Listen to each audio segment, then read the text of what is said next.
Hi out there. I'm Hassana. I'm Lapband PA Journey WLS here on YouTube. And first I just want to say hello because in my first video that I did more than a month ago when I was pre-op, I actually never even said my name or my YouTube name. So again, Hassana, Lapband PA Journey, Lapband PA's Journey in Weight Loss Surgery. WLS, not the full weight loss surgery.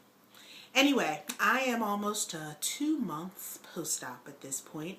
I had my lap band, Allergan 14cc lap band placed on April 5th, 2012. Haven't really been hungry thus far, which, you know, that's a blessing in itself. I'm still on full liquids, so I do desire texture, but I've found some variety, at least in the full liquid diet, which helps out a lot. Besides just plain old, you know, sugary protein shakes, adding different cream soups in and different things like that. Anyway, let's get to the numbers. I was waiting to say that because I hear everybody say it. So anyway, my starting weight was 278 pounds. I've probably been above 250, as high as 278 over the last, I'd say 3 to 4, probably 3 years actually. But big girl all my life, is the bottom line. I had a 2-week pre-op diet. And during the 2-week pre-op diet, I actually went down 15 pounds.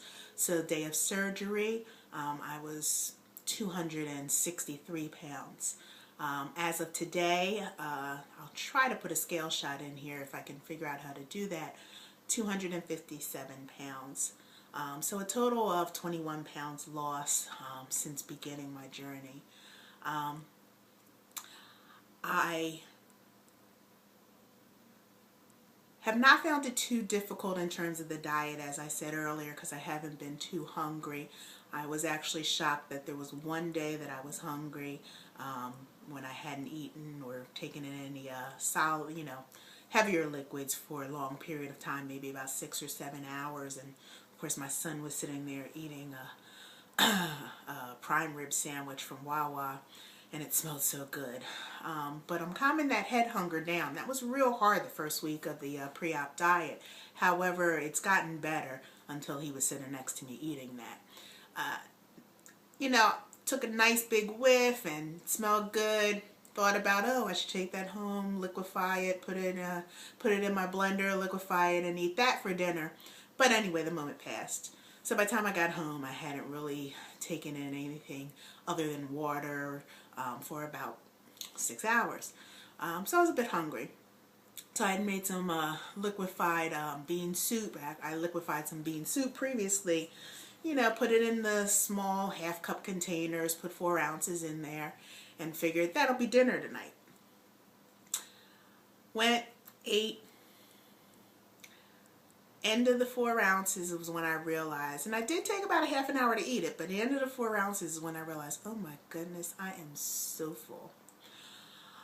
I was uncomfortable, kind of. I no PBing, no throwing up, just uncomfortable in my chest area. And I was like, okay, maybe I should have just gone for the 3 ounces instead of the 4 ounces. Oh, by the way, I did add some protein to it. I think some unflavored protein is what I added to it, just to boost up the amount of protein that I'm getting in a day.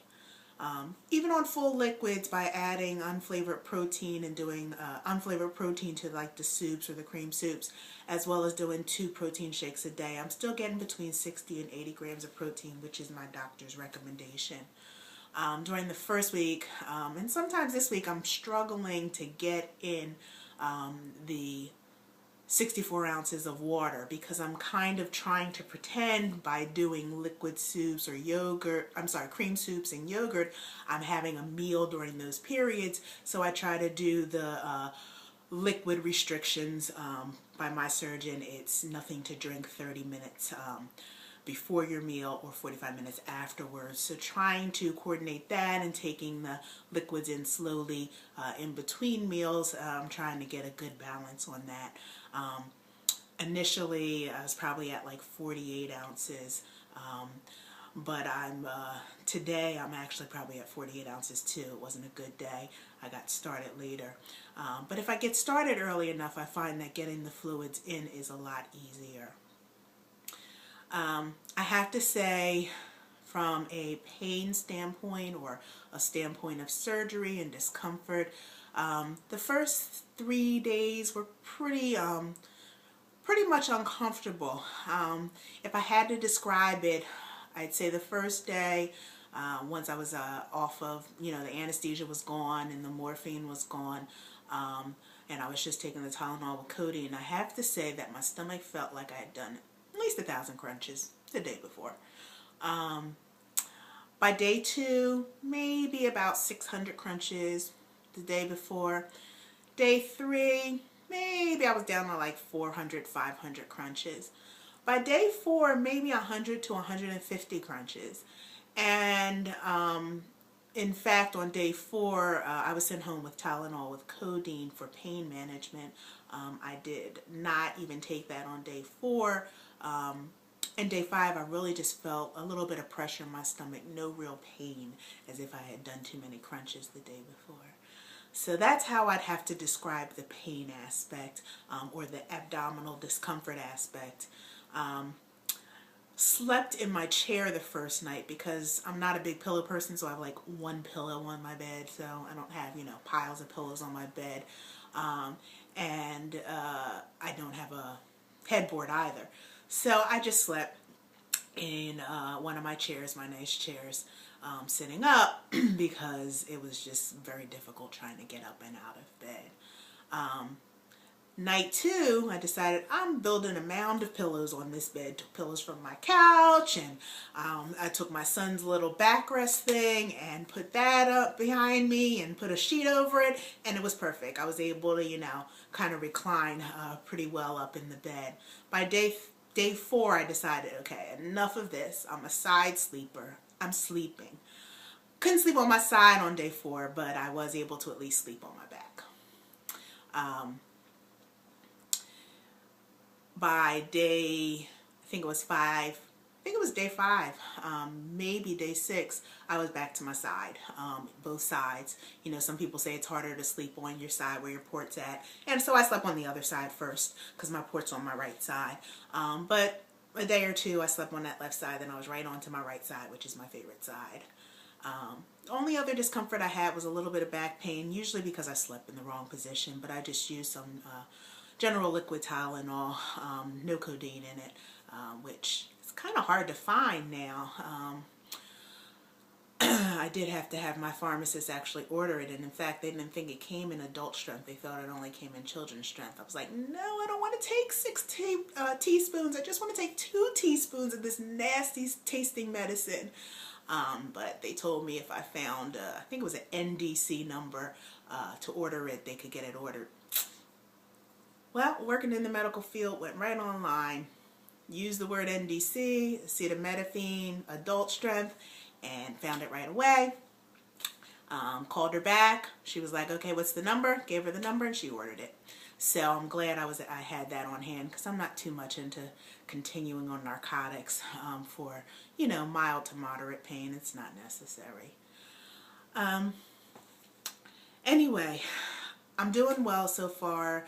I'm really thankful that I'm able to be a part of a community of people who have gone through this in the past, who may be planning to go through it in the past, and I look forward to your feedback, as well as me being able to support different people out there in the community doing these videos and participating in different challenges, which I kind of look forward to too. Talk more about, the gym and all next time. I'm just getting back to the gym because the surgeon basically wanted me to wait to go back to the gym. But I have been walking outside quite frequently, usually a mile to a mile and a half. I had a leisurely pace. But I'm ready to get back on the treadmill like I was for the 1 month prior to surgery. And look forward to doing the C to 5K program, probably starting at 4 weeks post-op. I'm going to drag my sister in to do it with me. I think she might actually do it. All right. Talk to you later.